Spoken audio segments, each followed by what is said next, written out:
Այո, անշուշտ մենք ունենք այդ ռիսկը, որովհետև համացանցը ինքը իրենով ձևավորում է կախյալություն անձի մոտ,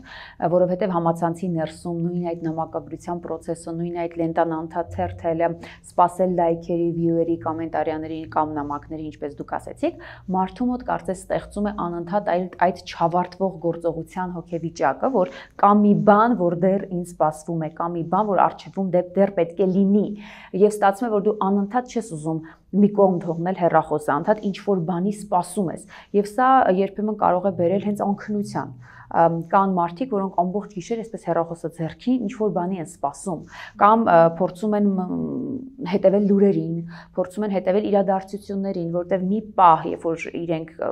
էջում չեն, սայտում չեն, մտածում են, որ ես ինչ-որ բան բաց թողեցի, ես մնացի անտեղյակ, իմ շուրջը ինչ-որ բան կատարվեց, կամ իմ սիրելի, իմ ցանկալի մտերիմ մեկը կարա ինչ-որ բան գրի, ես ուշ արձագանքեմ եւ ինքը իր արշինով է չափում, հա, որ եթե ինձ ուշ են արձագանքում, ես ինչքան եմ տխրում, տեղում լինեմ, որ հենց գրեց, ես միանգամից արձագանքեմ, որ հանկարծ ինքը ինձ սխալ չհասկանա, գրի ժամերով սպասի ու մտածի, որ ես անուշադիր եմ, մտածի այսպես, այնպես, այսինքն այո, կարող է սա բերել հոգեբանական խնդիրների, նմանօրինակ կապը սոցցանցերում հարատև բերում է կախվածության, բերում է դեպրեսիվ հոգեվիճակի, բերում է լարվածություն, տագնապայնություն, բերում է հուզական սպառման, որովհետև եթե մենք խոսում ենք հոգեբանական խնդիրներից, մենք պետք է հասկանանք, որ համացանցը ինքը իրանով այդ էջերը իրենք շատ հարուստ են մեզ համար դոֆամինային պարգևատրումներով։ Պատկերացրեք, դա մի վայր է, որտեղ դու անընդհատ ստանում ես նոր ինֆորմացիաներ, հետաքրքիր իրադարձություններ, նկարներ, գույներ, այո,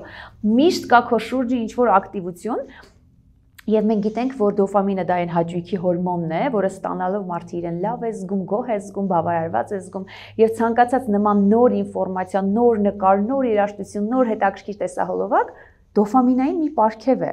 եւ անձը կարծես ուզում է մի կողմ դնի հեռախոսը, բայց ուղեղը իրան ասում է սպասի, կարող է հեսա մի նոր բան ստանաս, եւ ստացվում է, որ նորից մեր ուղեղը իր համար այդ դոֆամինային հոսքը ստանում է դրսից, ստանում է համացանցից, եւ հենց այսպես ստեղծվում է կախվածություն, առաջանում է անձի մոտ կախվածություն, ինչպես թմրադեղերի պարագայում, խաղամոլության պարագայում, այսինքն մեր ուղեղը սկսում է ակնկալել դոֆամինը հենց նմանօրինակ վարքի ձևերից, համացանցային մեր գործունեություններից եւ անձը շատ երկար ժամ է տալիս դրան, հյուծվում է հուզականորեն եւ սրա վտանգը ինչն է, Լիզա, որ անձը ժամանակի ընթացքում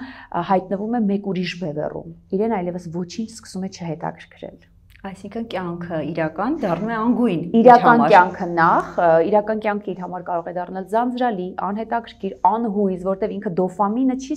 ստացել իրական կյանքից, ստացել է վիրտուալ հատվածից։ Բայց վտանգը նաև այն է, որ հուզական սպառման ժամանակ նույն այդ վիրտուալ դաշտի իրադարձությունները կարող են անձին այլևս ոչինչ չտալ, որտեղ մեր ուղեղը միշտ դոֆամինի նոր քանակություն է սկսում պահանջել, ավելի մեծ չափաբաժիններով է ցանկանում։ Եվ մեկ էլ տեսնում ենք անձը կարող է միանգամից կտրուկ անհայտանա սոցցանցերից։